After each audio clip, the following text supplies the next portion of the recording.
Conéctate con las buenas noticias. Conéctate con la palabra de Dios. Conéctate con la iglesia. Conéctate en la alabanza y adoración. Conéctate a un contenido con propósito. Desconéctate de todo y conéctate con Dios.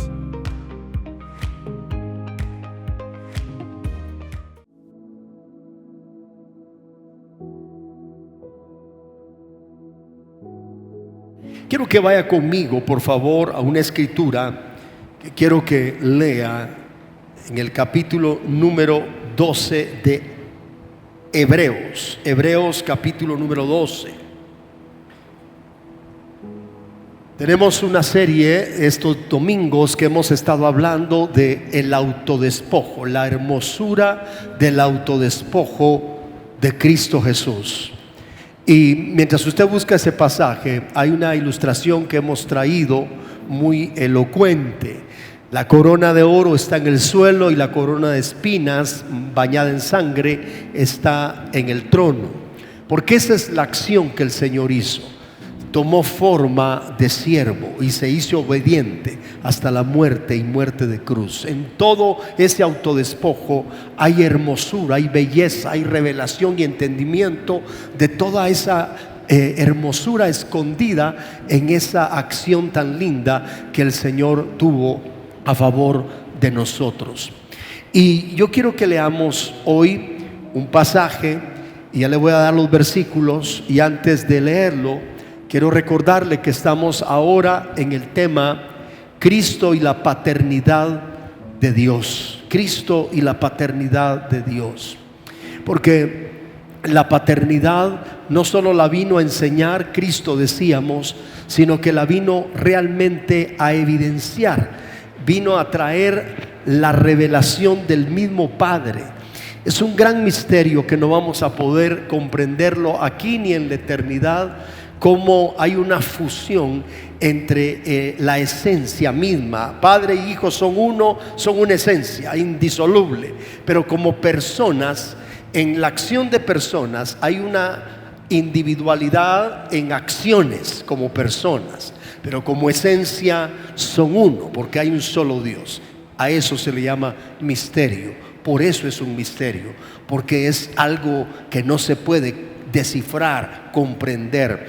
Entonces yo quiero que veamos, por favor, como punto de partida, en Hebreos capítulo número 12, versículo número 3, para comprenderlo mejor. Considerad aquel que sufrió tal contradicción de pecadores contra sí mismo, para que vuestro ánimo no se canse hasta desmayar.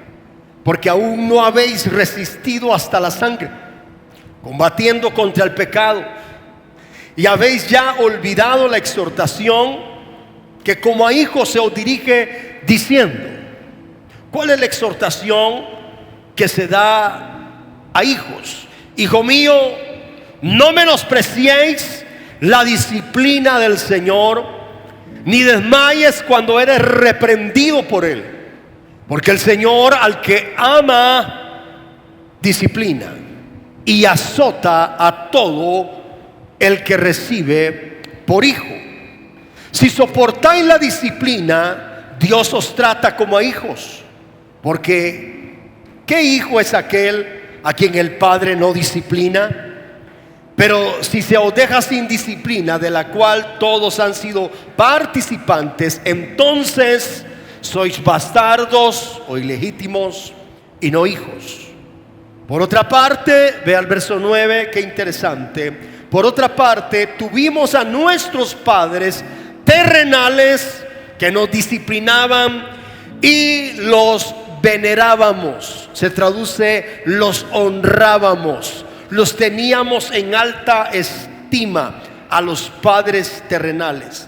¿Por qué no obedeceremos mucho mejor al Padre de los espíritus y viviremos?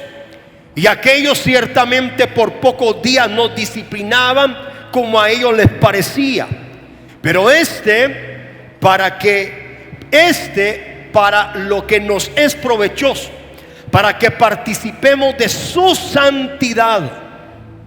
Es verdad que ninguna disciplina al presente parece ser causa de gozo, sino de tristeza, pero después da fruto apacible de justicia a los que en ella han sido ejercitados. Cristo y la paternidad de Dios.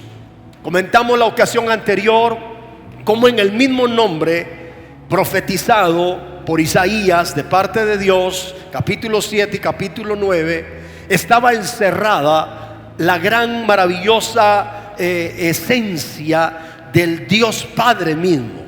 Nos dimos cuenta que en el nombre profetizado llamarás Emmanuel, y Emmanuel es Dios con nosotros. Ya venía ahí la divinidad escondida a través de este nombre. Pero también nos fuimos a investigar cuando nace, y lo dice nuevamente Isaías: nacerá de la Virgen, y nacerá un hijo, y su nombre será admirable. Y ya estuvimos viendo eso: consejero, Padre eterno, oiga, Dios fuerte y príncipe de paz. Y decíamos, bueno, está hablando del Hijo, está hablando de Cristo, está hablando del que nació en el pesebre. No empezó ahí, fue introducido. Su existencia es de antes de la existencia terrena. Él es preexistente, pero Él tomó cuerpo y entró al mundo. Y en esa etapa de haber encarnado el Verbo, viene escondido, disculpe la expresión, un combo, viene escondido un paquete. El mismo Padre, la misma deidad está escondida en la persona de ese bebé que entró al mundo. Ese es el gran misterio: 100% humano, 100% Dios. Jesucristo nunca renunció a sus atributos divinos, nunca renunció a su esencia. Se despojó de la posición y tomó forma. No la tenía, adoptó la forma humana, la forma de hombre, la forma de siervo. Cuando se mete a ese envoltorio llamado cuerpo humano, Jesús tuvo que pasar todos los escenarios por donde tú y yo pasamos a diario. Sintió hambre, tuvo debilidad, tuvo sueño, cansancio, etcétera, etcétera, hasta fue tentado en todo. La excepción fue que nunca cedió a la tentación, se mantuvo íntegro. Y todo eso lo tuvo que vivir en los días de su carne. Por eso dice Hebreos también que en los días de su carne Cristo, con gran clamor y con gran lágrimas, suplicó al Padre, a quien le podía librar de la muerte, y fue oído a causa de su temor reverente. O sea que el Señor, dice la palabra, que por lo que padeció aprendió la obediencia. Ese aprender la obediencia no como la esencia, pero sí en la forma que tomó. Tomó forma de humano, y ya allí Él aprendió la obediencia para darnos ejemplo. Por eso estudiamos que la empatía que el Señor era necesario que viviera era todas esas etapas, para que entonces, como dice también Hebreos, que ya lo estudiamos, nos convenía ese sumo sacerdote para que pudiese compadecerse de nuestras necesidades y de nuestras debilidades. Fue tentado en todo, pero sin pecado. ¿Cuántos dicen gracias Jesús? La obediencia de Cristo, la obediencia del Señor, fue lo que, hermano, debe de ser el ejemplo a seguir para nosotros. Ahora bien, escondido en Él, en ese nombre, estaba la deidad misma. Dice Colosenses 2, ya lo estudiamos, Colosenses 1, Filipenses 2, que en Él estaba escondido, o en Cristo era la imagen, dice, del Dios invisible. Y le pareció bien a Dios que la plenitud de la deidad habitara en Él. Hablábamos que la gente lo que veía literalmente era el hijo del carpintero, el tabernáculo, ¿se recuerda? Pero que dentro estaba la divinidad, dentro había deidad. Y eso es lo que mucha gente, hermano, no comprende. Israel hasta el día de hoy, muchos sectores no reconocen que Jesucristo, por supuesto, es el Mesías. Algunos tal vez lo reconocerán como un maestro, como un profeta, pero no como el Hijo de Dios, y menos pensar que es parte o es Dios mismo en carne. Eso no lo concibe, porque tiene que haber un quitar del velo. Hasta el día de hoy, dice, Israel tiene un velo. Por eso no ven, hermano, no ven lo que dice Isaías 58, Isaías 53, tocante a lo profético, el Salmo 22, del Cristo, del siervo sufriente que vendría a padecer, el que no había buen parecer en él, para que le deseáramos, y todo eso que enseña Isaías. Pero hoy quiero adentrarme un poquito al punto, solamente recordándote Juan 14 que comentábamos, como Felipe y como Tomás, ellos preguntan: ¿cómo vamos a saber el camino?, le dice Tomás al Señor. Y el Señor le dice: yo soy el camino, la verdad y la vida. Nadie llega al Padre sino por mí. Felipe le dice, ¿se recuerda? Muéstranos al Padre y nos basta. Y el Señor tiene que decirles: ¿cuánto tiempo he estado con ustedes y aún no me conocen? ¿Cuántas veces se los he dicho y me he mostrado y no se dan cuenta que el que les habla es el mismo? Entonces quiero ver unos versos con ustedes rápidamente. Juan capítulo 8 verso 19. Juan capítulo 8 verso 19. Estamos hablando Cristo y la paternidad de Dios, pero quiero realzar esa fusión de la deidad como esencia. Cristo, hermano, trajo ese misterio, no solo mostrar o enseñar la paternidad de Dios, sino mostrar al mismo Padre. Eso es lo que me impacta. Juan 8:19 dice: ellos le dijeron: ¿dónde está tu Padre? Respondió Jesús: ni a mí me conocéis, ni a mi Padre. Si a mí me conocieseis, también a mi Padre conoceríais. Le voy a leer varios versos solo para que usted lo tenga ahí en cuenta. Juan 10:30 dice: yo y el Padre somos uno. Juan 10:38: mas si las obras que hago, aunque no me creáis a mí, creed a las obras, para que conozcáis y creáis que el Padre está en mí y yo en él. Juan 14:7: si me conocieseis, también a mi Padre conoceríais, y desde ahora le conocéis y le habéis visto. Recuerde que Cristo es la imagen del Dios invisible. 14:9 de Juan: y Jesús dijo: ¿tanto tiempo hace que estoy con vosotros y no me has conocido, Felipe? El que me ha visto a mí ha visto al Padre.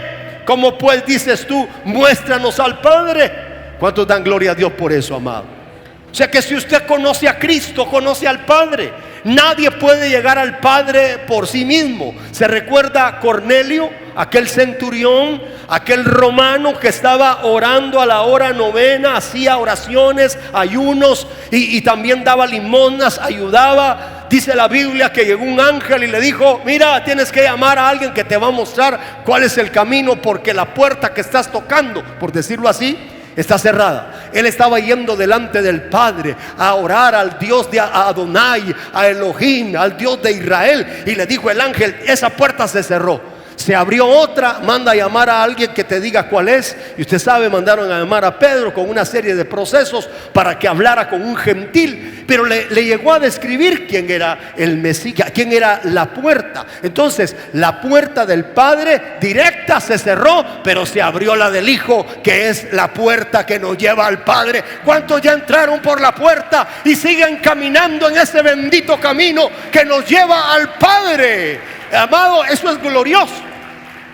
Aquí estamos viendo entonces cómo Jesús está mostrando al Padre. Vea algo más en el versículo número 11, Juan 14:11 dice: creedme que yo soy en el Padre y el Padre en mí. De otra manera, creedme por las mismas obras.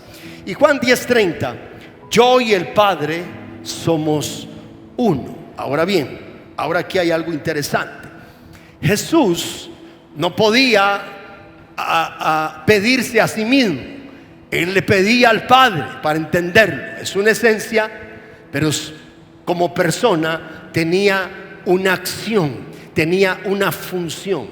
Y entonces dice Juan capítulo 14, quiero que le preste atención al verso 28.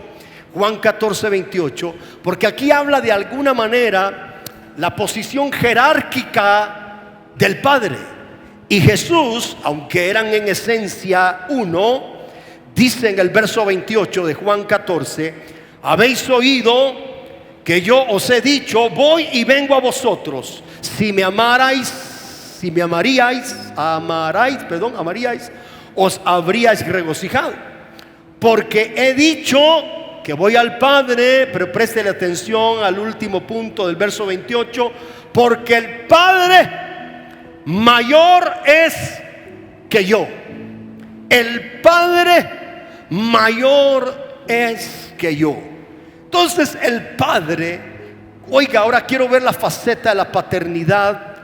Cuando introduce a Jesús al mundo, cuando hace el Señor esa introducción, Hebreos capítulo número 1, dice la Escritura que lo constituyó heredero de todo al Hijo. Él es el resplandor de su gloria, la imagen misma de su sustancia, y quien sustenta todas las cosas por la palabra de su poder.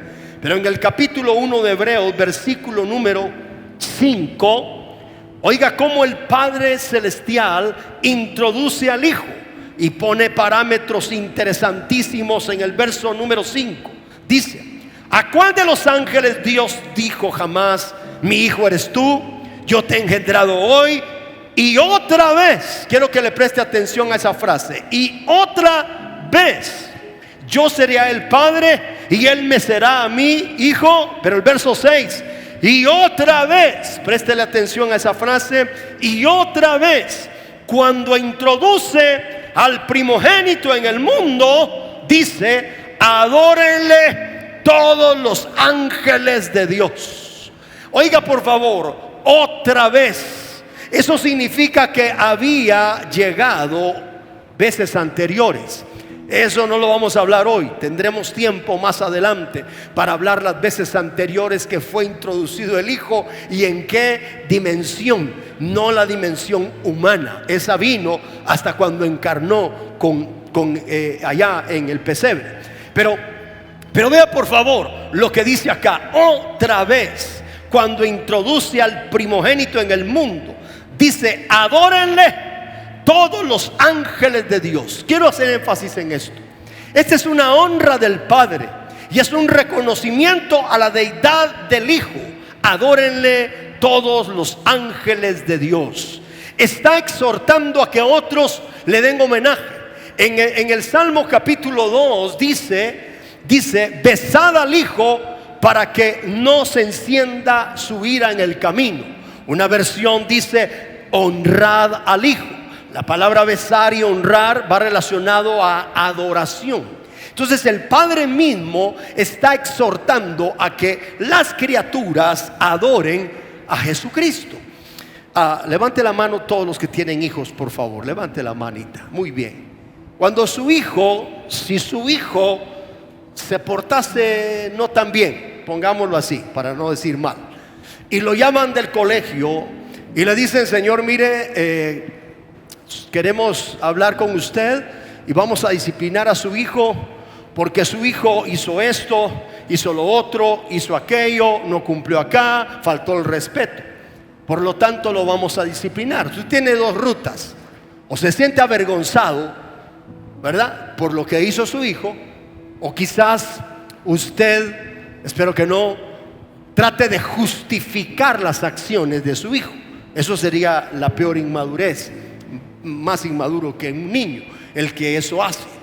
Viene a mi memoria cuando uno de mis hijos varones, no le voy a decir quién, estaban chiquitos, estaban en primaria. Yo los tenía en un colegio donde a los padres de familia nos hacían firmar un documento cada inicio de año, y el documento decía: yo como padre de familia, después de 1, 2, 3 amonestaciones, verbal y escrita, que tenga ya mi hijo por faltas a la autoridad, faltas o indisciplinas, autorizo para que se le dé vara en el colegio. Y todos los padres firmábamos. El colegio tenía que protegerse, ¿verdad?, de las leyes y todo, y los padres firmábamos por nuestros hijos. Pero el colegio nos daba el beneficio. Cuando me tocó la oportunidad, ¿verdad?, me gané la suerte, no, esa palabra no concibo, pero llegó el momento en que, Señor, preséntese a la dirección, tenemos algo importante que comunicarle por faltas de su hijo, un niñito, primaria. Y allá voy yo no iba, hermano, feliz, ¿verdad? Iba, ya se imagina, entre triste y también un poquito enojado. ¿Qué pasó? Indignado. Ya me cuentan y me dice 1, 2, 3 amonestaciones, ya amerita la vara. Usted firmó, tiene 2 opciones: o le da la vara a usted o nos permite a nosotros darle vara. Entonces le dije, yo soy el padre, ya estoy aquí, déjeme entonces a mí con él. Y me metieron a un lugar, a una oficina, y yo hablo con mi hijo, oro por él, y allá voy, tomo el bate. No fue un bate, fue una vara. Y en el nombre de Jesús le di, hermano, le di, como dice la palabra. Entre paréntesis, hoy algunas ramas de la ciencia por ahí le dicen, no haga eso con su hijo, lo va a traumar. Por eso está traumado el mundo, porque no se ha corregido a tanto delincuente que hay en la calle. ¿Cuántos dicen gloria a Dios? Si usted no corrige al muchacho, el muchacho lo va a hacer pasar vergüenzas. Corrige a tu hijo y te dará descanso, porque el que no corrige al hijo, hermano, cuando necesita ser disciplinado, después va a ser la vergüenza, hermano, para él.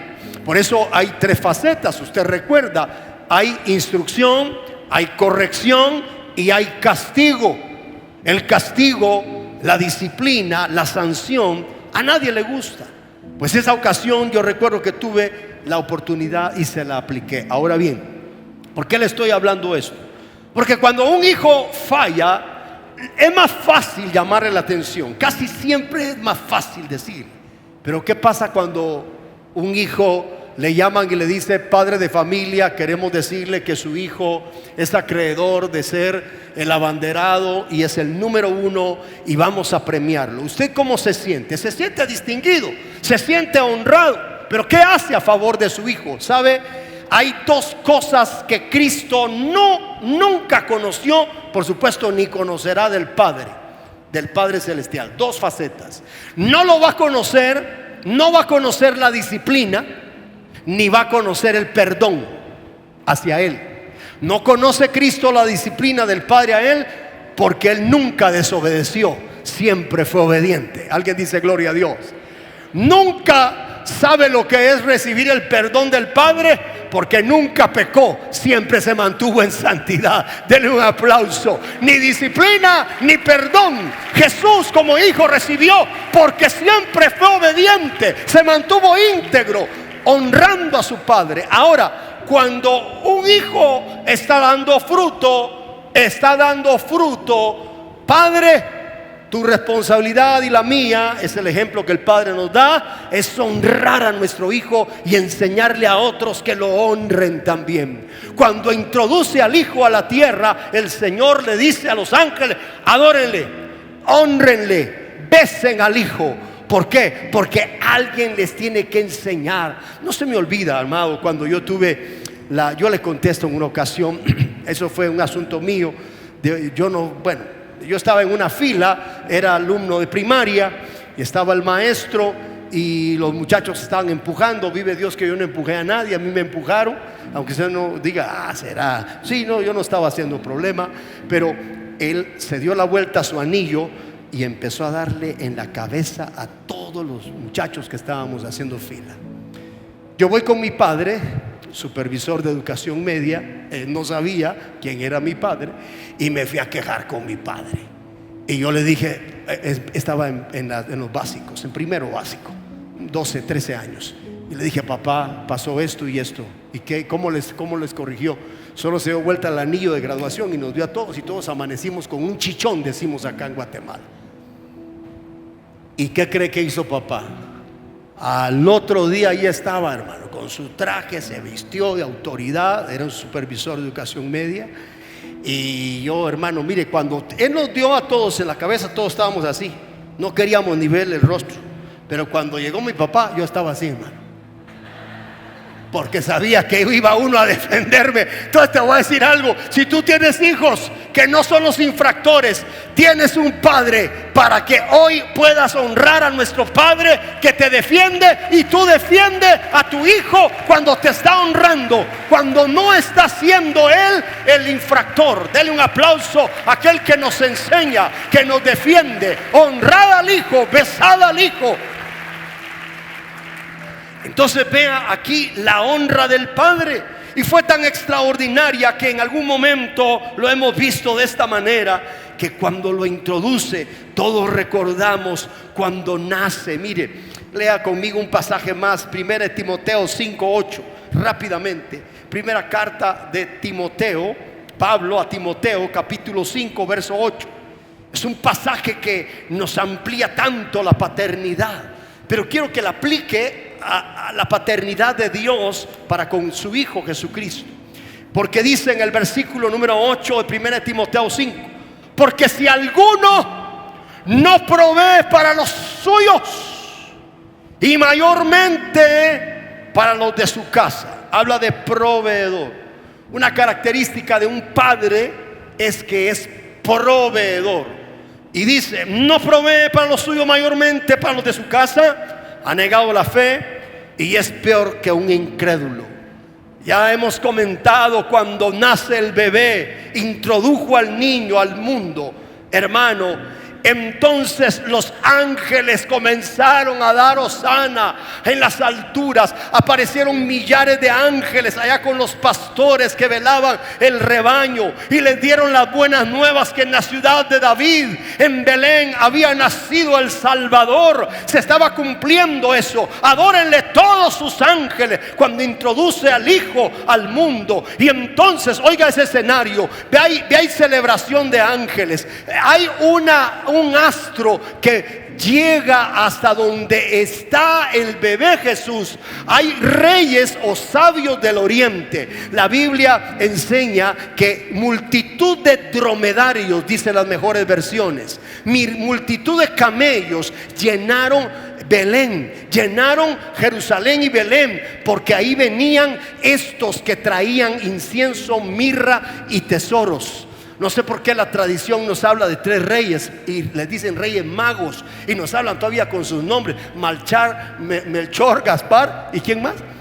Y Baltasar, ¿verdad? Espero que ya no los ponga usted a fin de año ahí ¿verdad? Muy bien, que Dios lo perdone. Pero mire, le voy a decir algo. Dice la Biblia que era multitud de dromedarios que llegaron, y llegaron siguiendo un astro. Dios utilizó una estrella para guiar a todos estos. Pero fíjese cuál era el propósito. Uno, iban a adorar al rey. Se topa Herodes, se recuerda, y ustedes a dónde van, que mira, es que nació el rey, y Herodes se sintió amenazado porque era el rey. ¿Y dónde nació? Y le dicen en Belén. Entonces, hermano, él se interesó, no porque estuviese queriendo ir a adorarle, porque voy a ir a adorarle, digo, no, él quería destruirlo. Después usted sabe lo que pasó. Pero dice la Biblia que el astro, la estrella, se detuvo donde estaba el pesebre. Quiero que usted vea la introducción del Hijo, cómo el Padre lo honra, cómo el Padre no solo pensó en la introducción, en la adoración, en el reconocimiento, sino que también pensó en el mantenimiento de ese bebé, y les proveyó a una mujer llamada María y a un hombre llamado José como padres para cuidarlo. Y no solo eso, movió a estos reyes del oriente que venían con sus tesoros para que tuvieran ellos cómo sostener a ese bebé. Dele un aplauso a aquel que proveyó para el suyo. El que no provee para los suyos es peor que un incrédulo y ha negado la fe. El Padre nos da ejemplo de provisión. Hermano amado, esa es una de las responsabilidades que debemos nosotros de asumir como padres: proveer a los nuestros. Y no solamente provisión para sustento, también protección. Tenemos que entender cómo el Padre, usted sabe, yo saqué conclusión que entre 60 a 70 mil ángeles tenía Jesucristo, a su disposición, y no utilizó ninguno de ellos en su defensa, ninguna vez. En una ocasión les tiene que decir a sus discípulos: si yo quisiera que me defendieran, le diría al Padre y Él enviaría 12 legiones de ángeles que me asistan, o 5 legiones. Lo cierto es de que era un promedio entre 60 y 70 mil ángeles, tomando en cuenta la cantidad de cada legión por multiplicada. Entonces, si un ángel, hacíamos el análisis, en una ocasión sancionó y mató a 70 mil hombres, ¿qué harían 70 mil ángeles, hermano? El Padre no utilizó ninguno de ellos porque siempre confió en la gracia del Padre y vino voluntariamente a morir. Por eso no necesitaba que alguien lo defendiera. Él se ofreció. Esas son las glorias y la hermosura del autodespojo de Jesús, el que dejó su trono de gloria tomando forma de siervo y se hizo obediente hasta la muerte, y muerte de cruz. No osó. Aún en la cruz hubiera podido mover un dedo, hermano, y ángeles acaban con todo, pero Él venía a cumplir un propósito. Sabía que si no derramaba sangre, usted y yo no éramos limpios, ni íbamos a ser salvos. Por lo tanto, merece toda la gloria, porque Él derramó toda su sangre para limpieza y perdón de nuestros pecados. Denle un aplauso fuerte a Cristo con todo su corazón.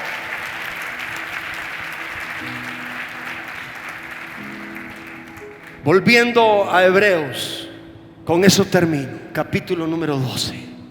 Acompáñenme. Hebreos capítulo 12, Cristo y la paternidad de Dios. Estamos viendo las facetas. Ahora,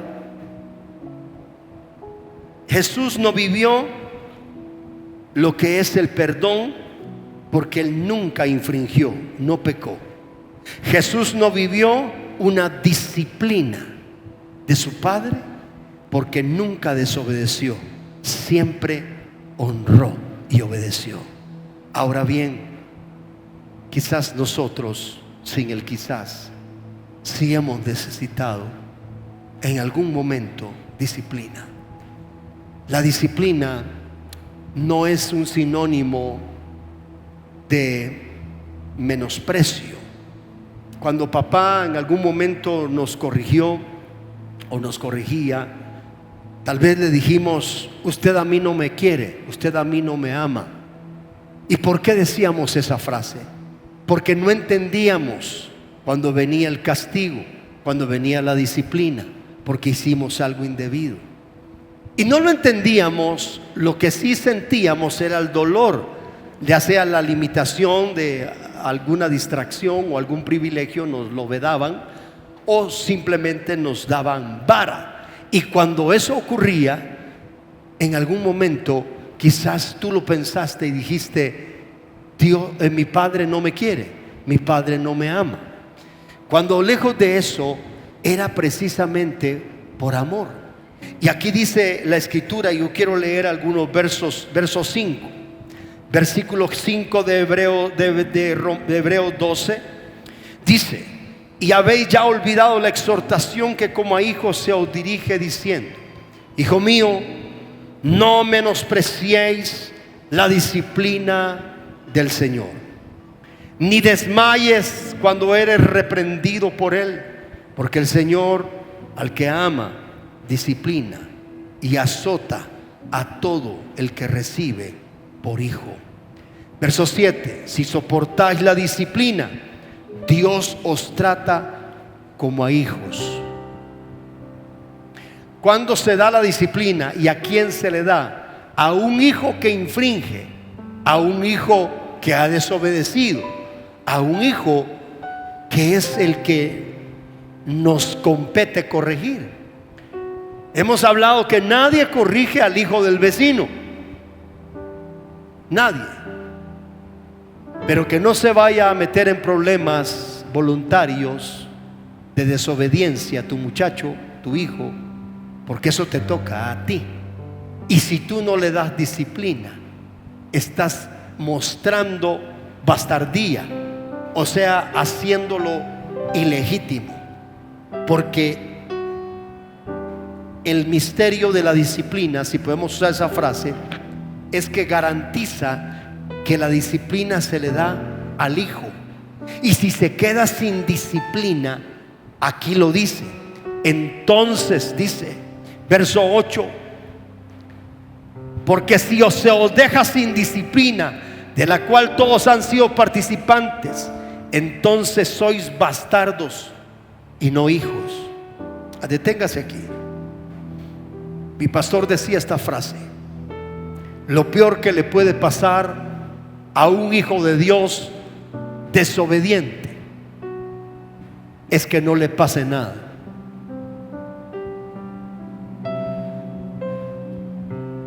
Lo peor que le puede pasar a un hijo de Dios, a un creyente desobediente, es que no le pase nada. No se me olvida cuando a alguien, hace muchos años, no está aquí, por eso lo hablo con libertad, reincidía en la misma acción de desobediencia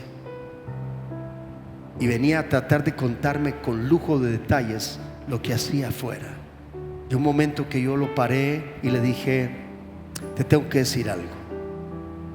Veo que hasta te sonreís contándome lo que haces allá afuera. Te voy a decir algo. Tú no has nacido de nuevo, le dije. Necesitas convertirte. Y abrió los ojos y me dijo: pastor, yo hasta privilegio he tenido. ¿Cómo me dice que no he nacido de nuevo? No importa, el privilegio, nos equivocamos los hombres, pero tus frutos están negando tu esencia. Un hijo de Dios genuino puede pecar, no debería, pero lo podría alcanzar el pecado. Lamentablemente lo puede alcanzar si se descuida. Cuando peca, ¿cuál es la acción y la actitud que toma un hijo genuino? ¿Risa y risa? Hay una nueva naturaleza, hay Espíritu Santo que lo cela. Ese se siente como Pedro cuando falló, ¿te recuerdas? El hombre más miserable del planeta cuando le cantó el gallo. Lloró amargamente, se sintió miserable. Lo peor que le puede pasar a un hijo genuino de Dios cuando está pecando, infringiendo y desobedeciendo es que no le pase nada. Entonces le dije a esta persona: no has nacido de nuevo, no conoces al Señor, porque si lo conocieras no estuvieras con esa actitud risa y risa viniendo del pecado. Deberías de estar arrepentido y sintiéndote miserable. Y se quedó pensando, hermano, como algunos están pensando hoy. Te voy a decir algo: si se queda alguien sin disciplina, simplemente es como decir: tal vez eres del vecino, pero no eres mi hijo. Yo voy a dirigir y corregir a los míos. Ahora bien, si un hijo de Dios sabe que le está cayendo porque no está haciendo lo recto, siéntase dichoso en medio de la crisis, porque es hijo, es legítimo. Porque qué padre que ama a su hijo no lo disciplina, qué padre que ama a su hijo no lo corrige. Quiero terminar, y no hay otra parábola más célebre para ilustrar esto de la disciplina y el arrepentimiento que la parábola del padre y el hijo. Aquel que tocó fondo, aquel que venía con olor a cerdo, aquel que había malgastado la herencia, aquel que se sentía indigno de ser llamado uno de los hijos. Cuando el padre lo espera, esa mañana ve venir aquel personaje caminando escuálido, maloliente, de apariencia muy grotesca, porque venía la posilga. El padre solo supo que era su hijo. Oiga esto, por favor, solo supo que era su hijo. Este es un punto que se me escapaba. Una característica de un padre, por lo menos la del Padre Celestial, es que su amor es incondicional. Nunca vamos a comprender a un padre hasta que somos padres.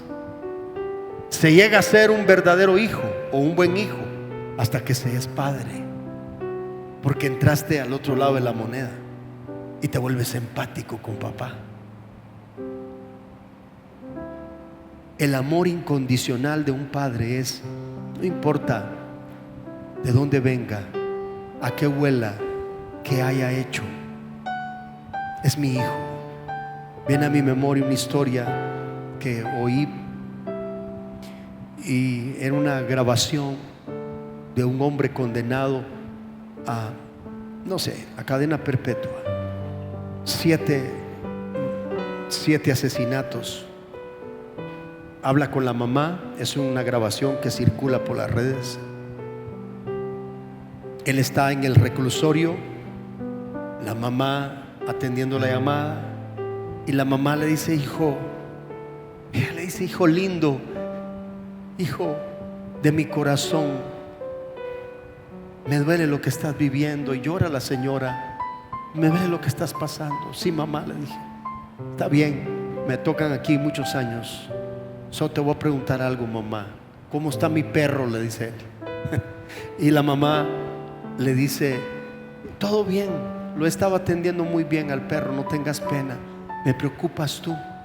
¿Cómo estás tú, mi hijo?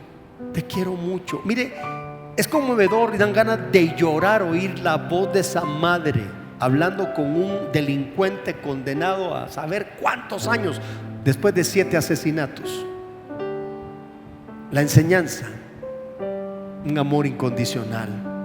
¿Sabes? Si un padre, una madre terrena actúa así, ¿cómo no actúa el Padre de misericordias con aquel que viene de la pocilga?